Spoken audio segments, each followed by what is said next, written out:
بوان جمعيتي. شمس فم وجمعيتي بالاشتراك مع الاتحاد الأوروبي يقدموكم بوان جمعيتي. اليوم عنا ضيف استثنائي نور وعلي باش نبداو معها الحصة. وشرف كبير مرحبا به. شخص خدم على ومع المجتمع المدني في تونس 6 سنوات في بلادنا، وعلى قريب توفى مهمته كسفير لألمانيا في تونس. سعيد جدا باستقبال سعادة سفير ألمانيا في تونس سيد أندرياس غيانكي. Ahla wa sahla. Bonjour monsieur l'ambassadeur, excellence, bonjour et merci d'avoir accepté notre invitation. Bonjour, avec grand merci. Vous êtes à la tête de la diplomatie allemande en Tunisie depuis mars 2014. اعتذاراتنا لكافة المستمعين باش نتحدثوا باللغة الفرنسية. Vous êtes à la tête de la diplomatie allemande en Tunisie depuis mars 2014. Avant cette expérience en Tunisie, vous êtes représentant spécial de l'Union européenne pour le processus de paix au Moyen-Orient, 2008-2012 ambassadeur à Syrie, 2001-2004 chef du bureau représentatif d'Allemagne à Ramallah, consulat général à New York, doctorat en droit. D'après cette expérience, excellence, une question générale pour entamer l'interview. Comment vous voyez le rôle de la société civile dans la démocratie ou la transition démocratique? Je l'ai pu observer dans tous les pays que vous avez mentionnés, surtout dans le Proche-Orient. Et pour moi, elle est clé. Pourquoi est-ce qu'elle est clé? Parce que ni en Allemagne, ni en Europe, ni ici dans la région, un gouvernement est capable de régler tous les problèmes. Il faut avoir le soutien, l'engagement, aussi l'activité, pas la surveillance, les yeux et les oreilles aussi d'une société civile pour être diversifiant. Sinon, on commence à avoir une population passive qui l'attend. Et comme ça, on perd la plupart de l'intelligence d'une population. Donc, si on a une société civile active, on regagne pour le bien de tout un pays. Très bien. Vous avez cette fondation qui travaille avec la société civile, par exemple Konrad Adenauer, Erich Böll, Friedrich Naumann pour la liberté, en Tunisie et la Libye, Friedrich Elbert et plusieurs autres organismes au sein de l'ambassade d'Allemagne. Pouvez-vous nous donner un bilan d'appui de l'Allemagne à la société civile de manière générale, bien sûr, Excellence? Alors, c'est assez compliqué. D'abord, les 4 fondations, ou plutôt 6 fondations, ce sont 6. Il y a en grosso modo 10 organisations, je crois, mais 6 en termes de la société civile. Hein. Voilà. Alors, les 6 que vous avez nommés, ce sont des fondations qui sont en Allemagne proches d'un certain parti politique. Et l'idée en Allemagne, c'était d'aider aux membres de ces partis pour apprendre la vie politique en Allemagne. Comment fonctionne un parlement, un peu la rhétorique, et capacity building, pour aider aux fonctionnaires, aux membres des conseils municipaux, etc., etc. Une petite activité depuis un certain moment et aussi à l'étranger. Donc, ils ont développé certaines activités et pour éviter des malentendus, toutes les activités qu'ils font sont faites en accord avec le gouvernement tunisien. Donc, ce n'est pas un sous-marin quelque part, c'est très transparent. Et ils ne font pas partie de l'ambassade. Il n'y a pas de la formation, de l'argent, de l'ambassade, rien. C'est à eux de se débrouiller. Et c'est bien aussi comme ça, c'est voulu parce que c'est leur responsabilité. Moi, s'il y a une critique, c'est moi qui l'encaisse. OK, c'est ma responsabilité. Mais en principe, ils sont libres dans l'activité et je crois que c'est bien. Comme ça, ils développent leurs propres idées. Et au niveau des instruments, nous, en tant que Jamaïti, et beaucoup d'acteurs de la société civile qui sont en train de nous suivre, de suivre cette émission, ont vu qu'il y avait un grand changement au niveau de la politique d'appui ou des instruments d'appui de l'ambassade d'Allemagne vis-à-vis des acteurs de la société civile. Donc, nous avons vu plusieurs instruments ciblant plusieurs catégories d'associations. Et donc, réellement, quel bilan, justement, par rapport au nombre d'associations qui ont été appuyées, les thématiques qui ont été couvertes, sachant que une des innovations que nous avons vues Absolument. au niveau des instruments, c'est que dans beaucoup d'appels à projets qui ont été publiés par l'ambassade, un des critères, c'est que l'association ne soit pas basée à Tunis, en tout cas qu'elle soit à 100 km de Tunis. Et donc il y a vraiment une démarche et une volonté d'appui Une approche décentralisé. de de proximité, c'est ça. Voilà. Voilà, tout à fait. D'abord, ça, c'est effectivement un nouveau instrument, mais cette fois-ci à l'intérieur de l'ambassade. Alors, pour ces projets, moi, je prends l'entière responsabilité. C'était pas facile à l'expliquer en Allemagne parce que sont des gens qui disent si nous on dépense l'argent, comment est-ce qu'on peut faire le contrôle, parce qu'il y a le contrôleur d'État qui contrôle les projets, pas toutes, mais il prend toujours certains à son choix. Il faut que ça soit clair, sinon tout le monde a un problème. Donc j'ai convaincu avec mes collègues les gens qu'on va essayer. Donc on a essayé de lancer ces fonds dont vous avez parlé. Et notre approche était relativement simple. On a dit il y a relativement beaucoup de subventions en Tunis, mais pas à l'extérieur. Mais il y a aussi les capacités.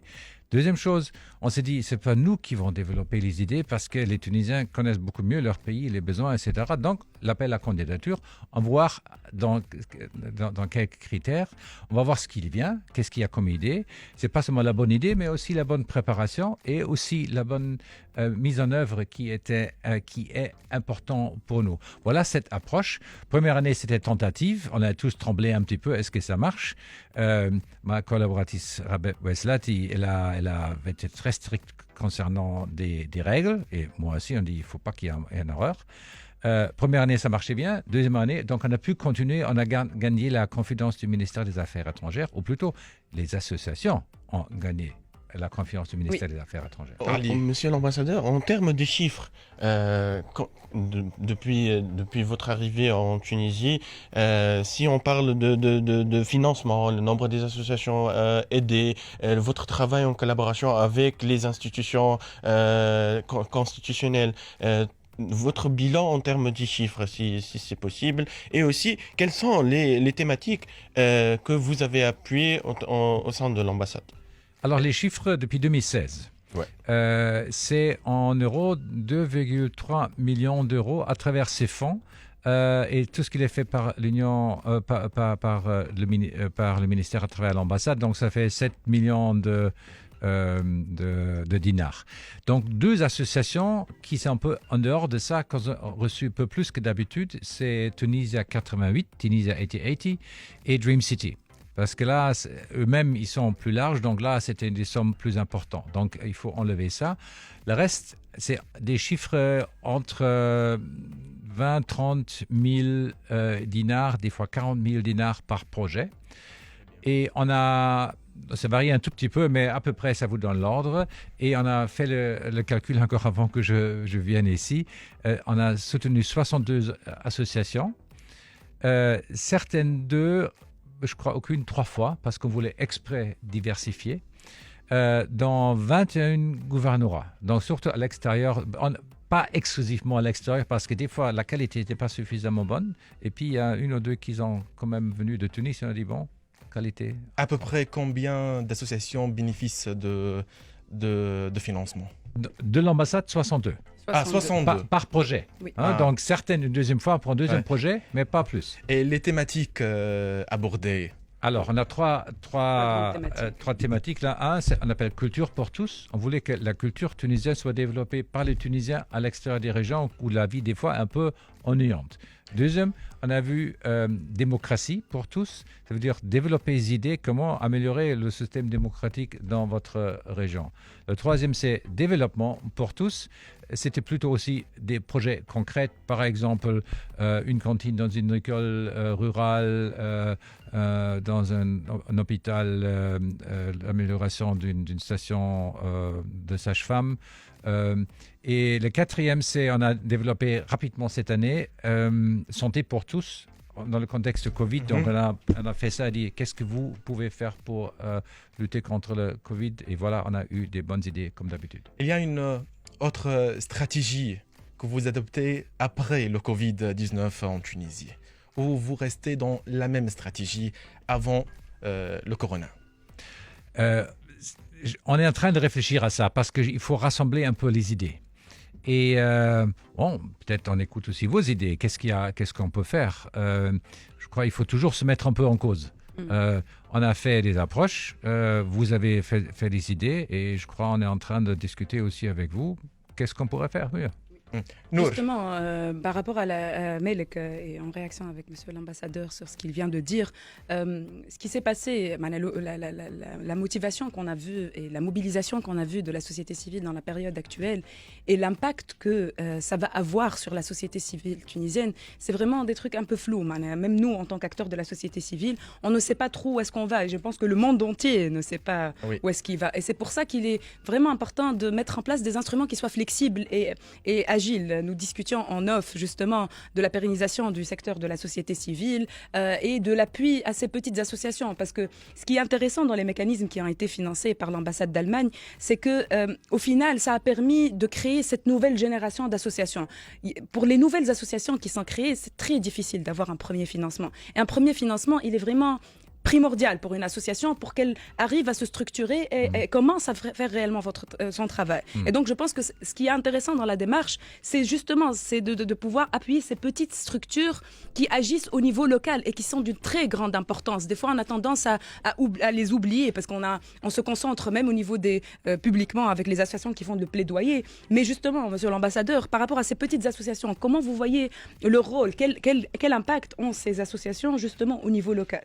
Et pour renforcer, juste avant de répondre, Excellence, il faut maintenant actualiser et renforcer la capacité de la société civile et actualiser le système de la société civile après le Covid-19, parce que ce n'est pas normal de rester tout le système, de travailler dans le même, avec le mêmes fonctionnements, avec les mêmes démarches. Il faut actualiser le système de fonctionnement de la société civile.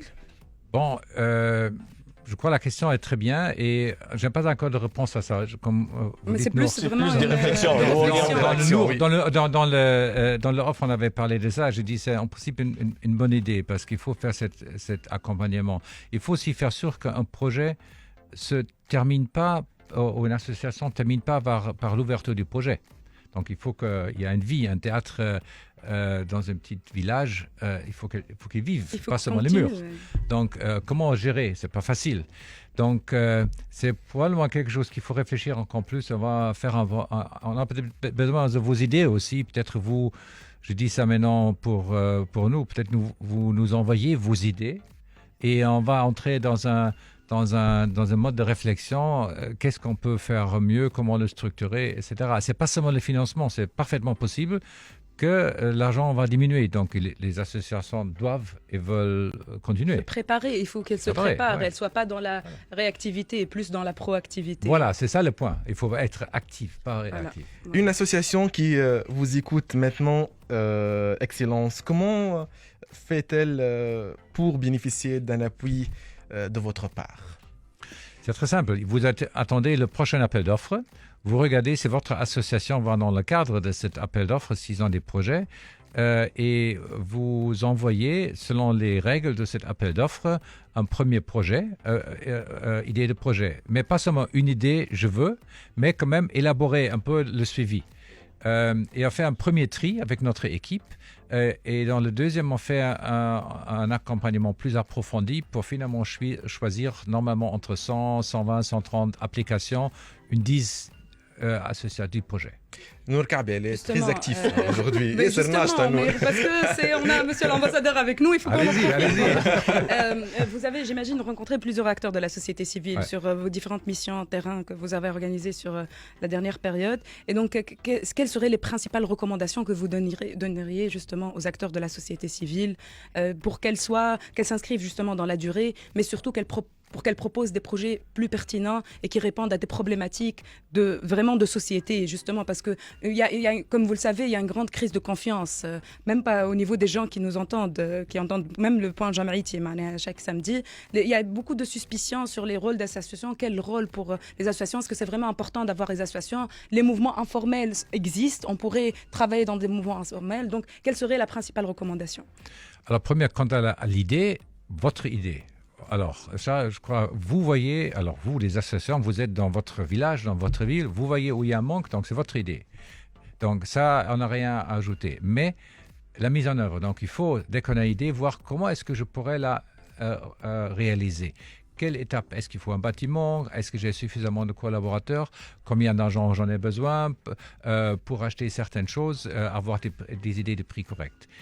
Et après, une fois c'est terminé, comment ça continue? Une fois le projet est terminé, est-ce que c'est terminé? Je reprends l'exemple du théâtre. Comment est-ce que je fais vivre les théâtres? On n'a pas besoin d'avoir tout en détail, mais nous, en voulant sentir que vous avez fait des idées là-dessus. Et on peut vous accompagner, on vous accompagne là-dedans. Mais on ne veut pas on ne lance une idée comme ça et dites, débrouillez-vous, vous la faites marcher. Non, c'est pas comme ça. C'est vous qui la faites marcher. Et vous le savez beaucoup mieux que nous. La dernière question, c'est une interaction avec nos auditeurs. Monsieur l'ambassadeur, les bourses pour les étudiants et pour l'appui que vous pouvez assurer aux jeunes Tunisiens, quels sont les mécanismes qui existent au sein de l'ambassade? Comment les étudiants et les jeunes Tunisiens peuvent profiter de votre appui dans leurs avenirs étudiantins? Pour le prochain... Pour les bourses en Allemagne, bourses ici. Bourses en Allemagne ou ici? Les deux. S'il y en a. Moi, je ne sais pas. Mais non, c'est une question. Pour ici, il y en a. Pour la rentrée universitaire 2020-2021. Pour ici, il n'y en a pas. Pour l'Allemagne, il y a d'abord des bourses par l'État tunisien.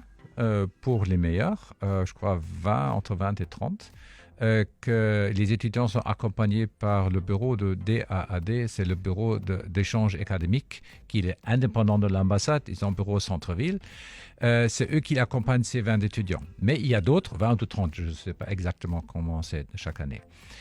C'est à eux aussi où on peut regarder sur les sites web les bourses qui existent. Il y en a beaucoup de bourses en Allemagne. Il y a, je dirais, quelques centaines d'associations, organisations, fondations qui proposent des bourses. Il faut les chercher. Donc, on ne peut pas aller et dire « je veux avoir une bourse ». Donc, il faut vraiment aller sur le site web pour voir quel est approprié pour moi. Les sites web sont en allemand, souvent en anglais, des fois aussi en français. Et c'est important que vous cherchez parce que le système en Allemagne, c'est beaucoup plus exigeant dans le sens qu'il faut se prendre en main soi-même. On ne peut pas aller quelque part et dire je te prends, je mets ici, etc.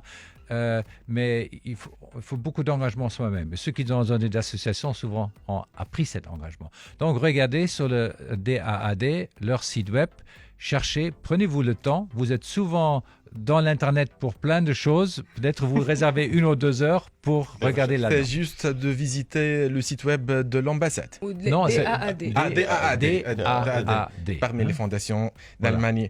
Ce n'est pas une formation, c'est vraiment une institution de toutes les universités allemandes qui ont aussi un bureau à l'étranger. Ambassadeur d'Allemagne, Excellence Andrea Reyenke, ambassade d'Allemagne en Tunisie. Merci beaucoup d'être avec nous. Merci beaucoup.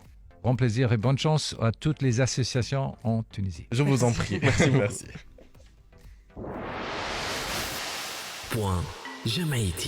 Point جمعيتي مع مالك الخالدي على شمس FM.